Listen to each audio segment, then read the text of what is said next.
Inheritance, correct. Can you tell me how much? $17,000 each, that's correct.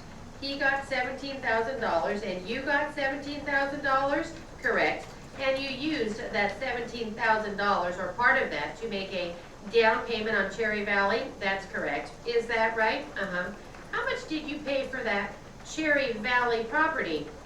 We put $30,000. So out of that $17,000, you both took $15,000 each and both put $30,000 on the Cherry Valley property, correct. And that was sometime in July 1982, 7th month, whatever that is, okay. And I don't think you answered my question. How much did you pay for Cherry Valley? It was $120,000 and we put $30,000 down and left a note for the rest. And do you have any recollection as to who you bought that property from? Mrs. Laura Coffey.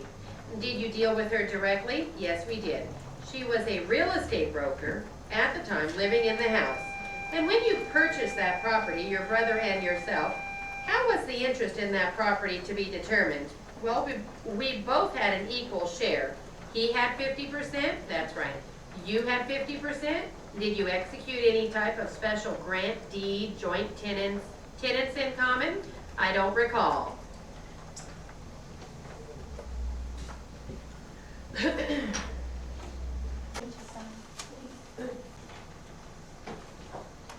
All right. We are starting off with margin defense attorney. Counsel, would you repeat that? Maybe we can just shut the window. All right, that should help. Thank you. Officer Bell, I think you indicated earlier today that you don't recall ever going into the branding iron that evening. That is right. Do you recall that the first suspect that was in custody that you saw was Mr. Hope, the same individual that you subsequently saw at the gym? I think so. Was he handcuffed the first time you saw him? I believe so. This is a matter of procedure. When your handcuffs are used to restrain the suspect and the suspect is subsequently taken to a station and then handcuffed to the bench, how do you go about getting your handcuffs back? Well, usually you switch them with the arresting officer or with the officer who is actually handling the case. His handcuffs are substituted for my handcuffs, and then I am relieved of all responsibility so that I can do other things. Now, when you say switch, do you mean that the suspect is unhandcuffed and then re-handcuffed? There's many different ways of doing it. You could switch cuffs without even handcuffing him. He gives you his cuffs or you give him your cuffs? I don't recall what exactly happened. There are several different ways it could have happened. I don't know. I am just wondering if the different things that could have happened, based upon your experience as a police officer, is that Mr. Hope could have been handcuffed by someone else, and you could have given that person your set of handcuffs and taken Mr. Hope to the Hollywood station? Yes, sir, I guess that could have happened. Please don't guess. I'm sorry. That's all right. Another possibility would be that the handcuffs were physically switched at the time you took custody of Mr. Hope. That could have happened too. Is it also possible that at the time that you got to the station that Mr. Hope was unhandcuffed and re-handcuffed and then attached to the bench? That could have happened too. You don't have a recollection of that happening? Any one of those things, do you? No, sir, I don't.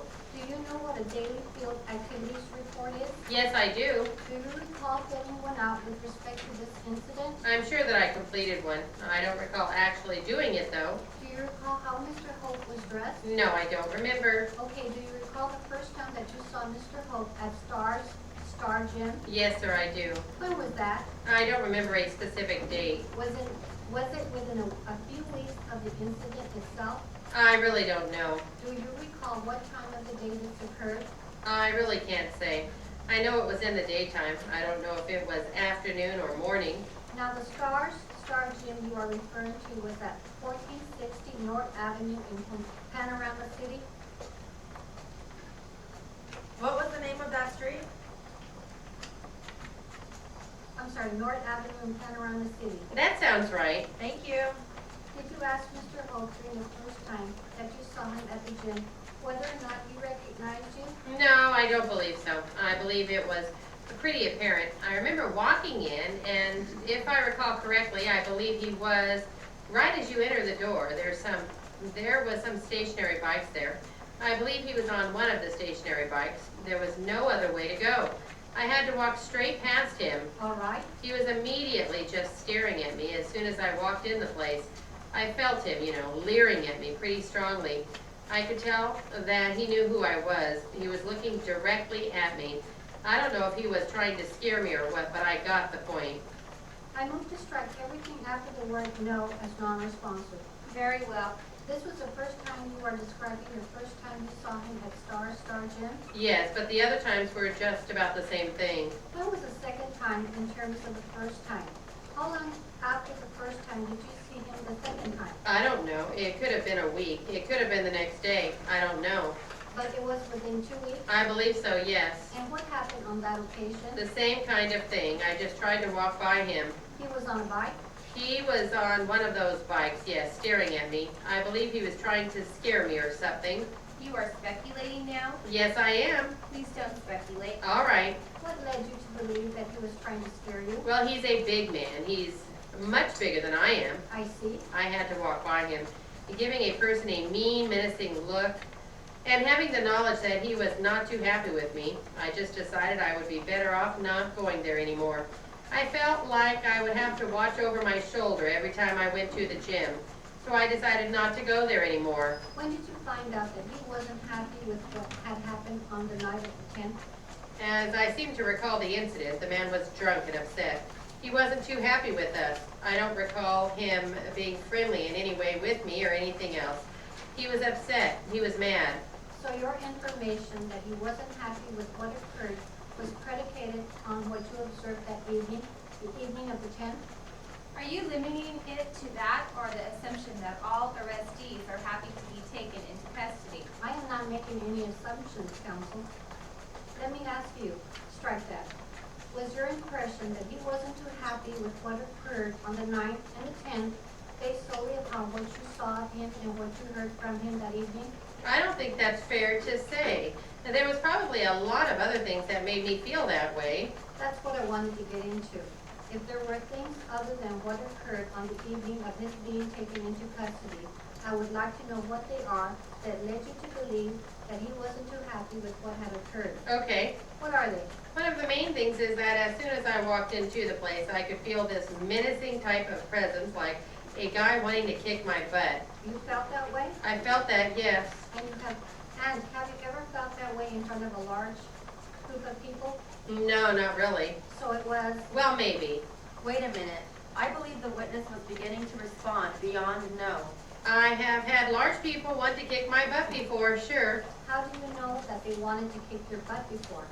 There are a lot of body movements and total body language where, you could just tell when a person is unhappy with you and doesn't like you, and the threat of physical violence is there. You can sense it. Did Mr. Hope say anything to you during this time? I believe he sort of grunted at me. He grunted at you? Yes, sir. He was on a stationary bicycle machine? Yes, he was.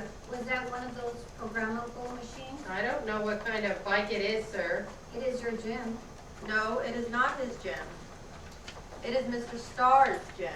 It could be his gym if it is the kind of gym I go to. Personally, I don't like those bikes. They don't have any place in a gym.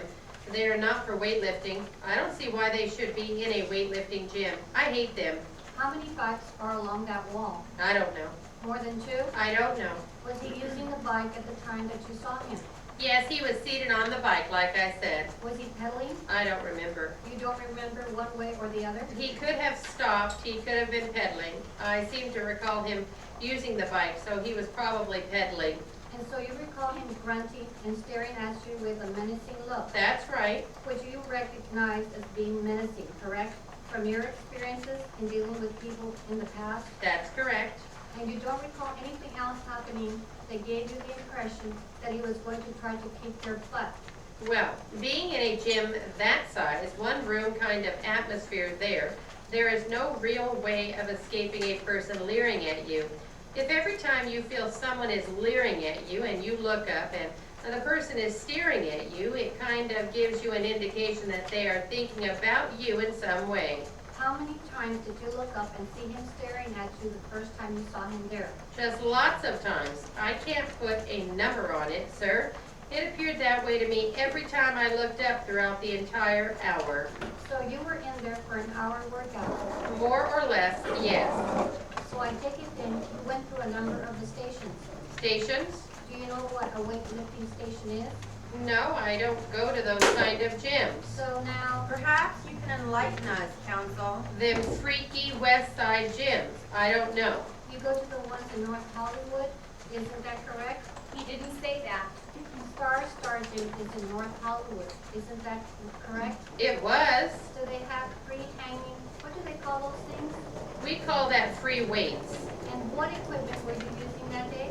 Free weights. Which free weights were you using, sir? As many as I could. They are all over the place. I don't remember which particular body parts that I was trying to work on that day. Did you have a routine that you would normally go through when you go to the gym? Yes, I did. What types of weightlifting did that include? You want me to go through every exercise? That you remember, yes. I know that I work every body part. It may not look like I do, but I use all the calf machines.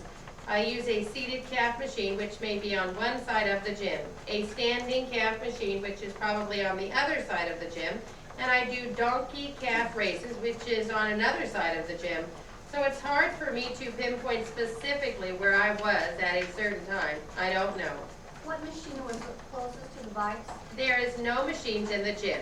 It's just weights. I don't recall which setup was near where the bikes were. You don't recall what was near the bikes. No, I don't. Do you recall exercising near the bikes at any time that first time you saw him? Like I said, you have to walk by the bikes to go to the restrooms, locker room area where you change clothes, store your gear, whatever. There is an entrance, then you walk a little ways past the bikes, and then you go into the locker room. There was one room where the weights were, and the bikes were in the doorway to that room. Yes, sir. You indicated that every time you were there, you saw him on a bike. Yes, sir. Did you ever see him do any other exercises besides the bike? Objection. I think there is some ambiguity, although he said yes. Did you mean every time he saw Mr. Hope over there, he was on a bike, or every time he was at the gym, he saw Mr. Hope on a bike? Yes, that is the importance of your question, if we take it literally, counsel. Officer, did you understand my question to mean that every time you saw Mr. Hope at the gym, he was on the bike? I may have misunderstood you. What are you trying? When you were present and saw Mr. Hope at the gym, was he on a bike on each occasion that you saw him? Yes, sir, he was. Did you ever see him doing anything other than using the bike at Star Gym? I don't know. I may have, but I don't recall. When did you first become a member of Star Gym? I don't know. Mr. Fields, Fields. I'm for defense, Mr. Schaefer, Shaffer. I am the witness. I am for the plaintiff, Mr. Stewart, Best, Fest. Okay. And we are starting off with a question by Mr. Fields, defense attorney. Have you had any formal training in a trade or profession? Have you attended a trade school? No, I have not. Did you live in the San Diego area from the time that you were finished with high school and the time that you moved to the June Lake area? Yes, I did. You mentioned earlier in your testimony that you had a deposition taken sometime in 1974 relating to another lawsuit. Was that an accident you were involved in? Yes, it was. Did that accident take place in San Diego? Yes, it did. I'll get into your medical history later. I just want to cover a little background. Are you presently employed? No, I am not. When is the last time you were employed? 1985. Is there a reason why you're not employed now? Yes, there is. What is it? Because I can't. Could you be a little more explicit as to what you mean? Because the doctor has told me I can't yet. What doctor said that? Dr. Williams, Litton Williams. Clayton? Litton. What type of doctor is he? He's an orthopedic surgeon. Where is he located?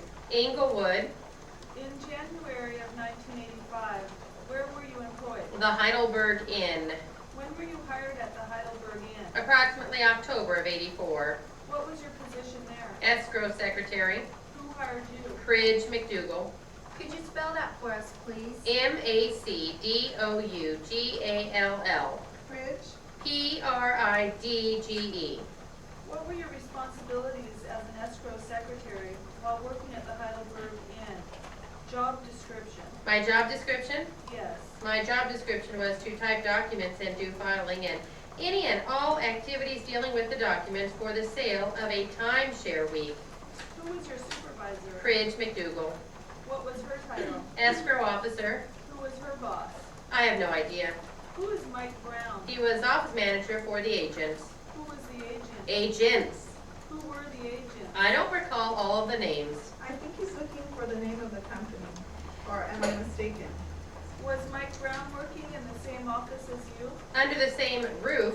What are the names of the other people who were working there, if you recall? What other people? There were other people working in the same office? Okay, Julie Blaisdell and Mike Brown and his wife.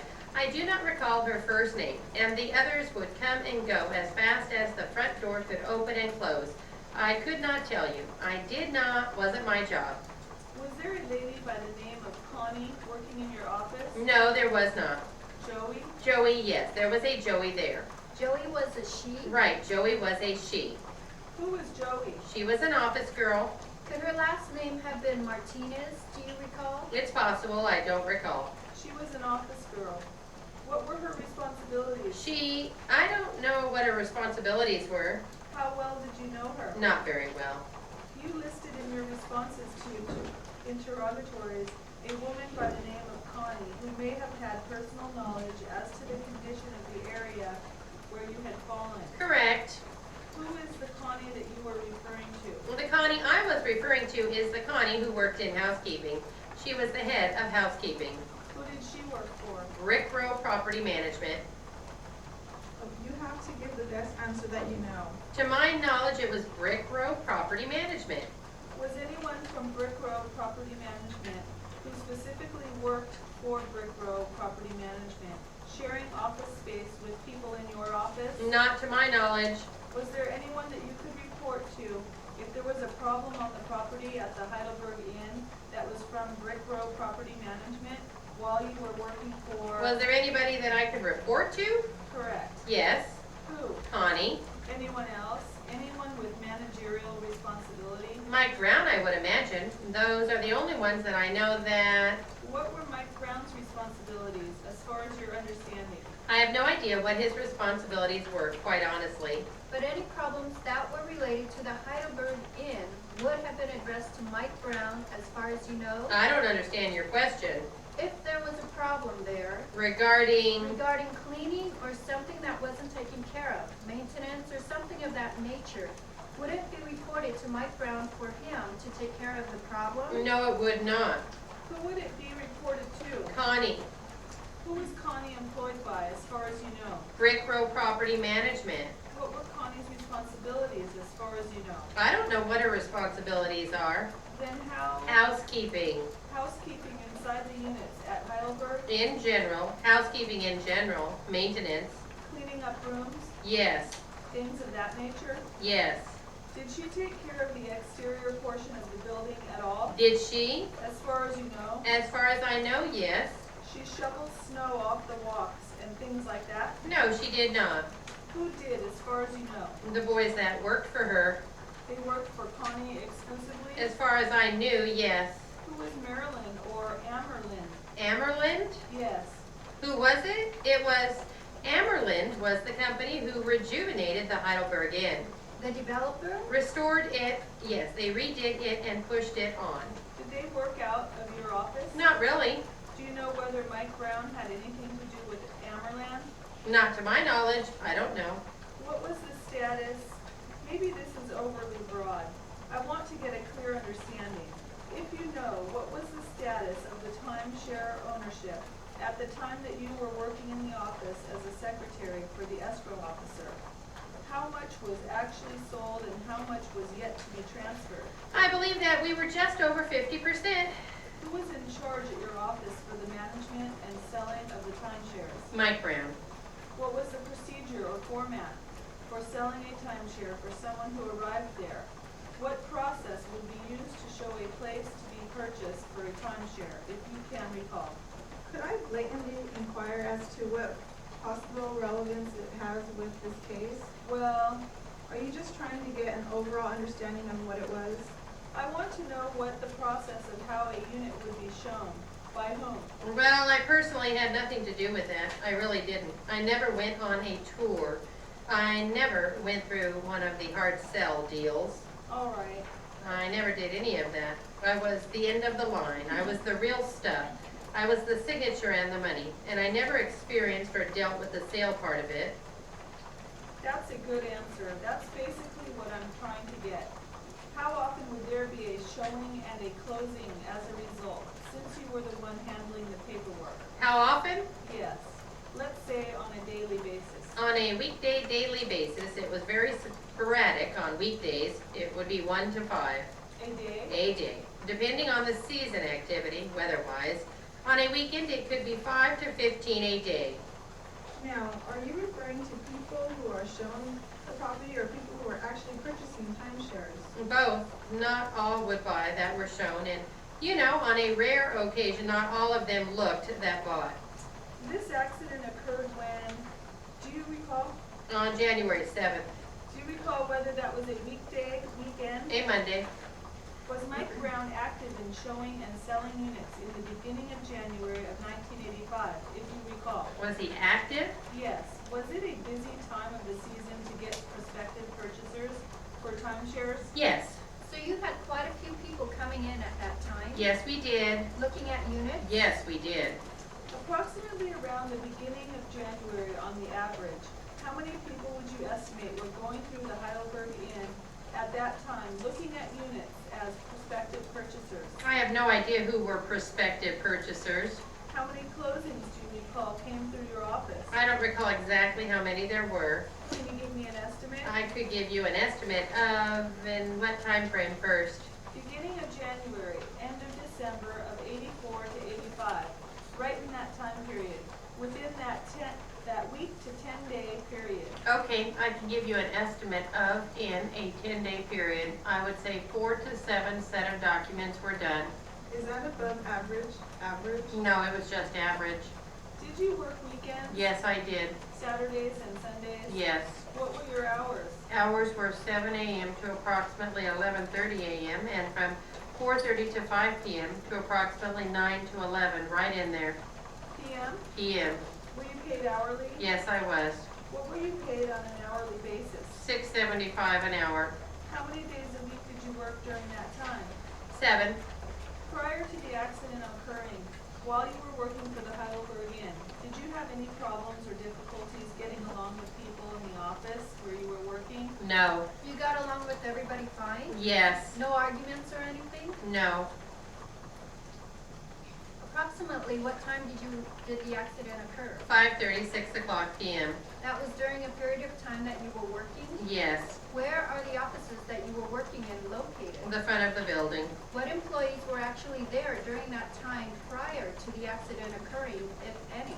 Oh, yes. Sales crew, fridge. I'm not sure if there were phone people there that night. I don't recall. What were the weather conditions that weekend before? The weekend before? Saturday and Sunday. The accident occurred on Monday. Did it snow at all? The weekend? Yes. I don't recall.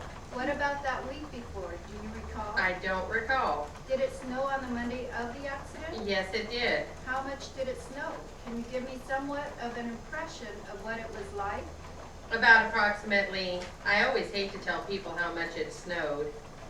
An inch, 2 inches, 3? Oh, yes, approximately 4 to 6 inches, quite a bit. Do you know who was responsible for removing the snow on the exterior portions of the building at the Heidelberg Inn? I do not know who is responsible, no.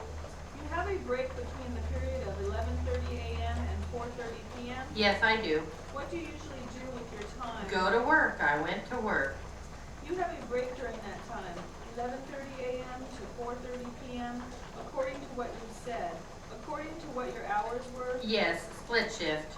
On that Monday, prior to going back to work or being in the area where you worked, what did you do with your time I went to work from 11:30 a.m.? to another job. Where did go to work?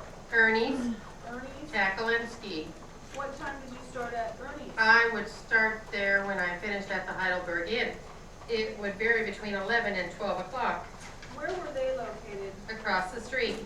How often did you work at Ernie's Tackle and Ski on a daily basis? How often did I? How many days a week did you work there? 5 to 6. What were your hours? From approximately 11 to 12 o'clock until 4 o'clock, 4 to 5. What did you earn while working at Ernie's Tackle and Ski? How much did they pay you by the hour, if by the hour? $6 an hour. What were your responsibilities at? And $400 a month on an exchange salary type basis, which paid the rent for my house, which they owned. Oh, you got free rent? No, I exchanged it back. So you were working for your rent, is what you're saying? Part of it, yes.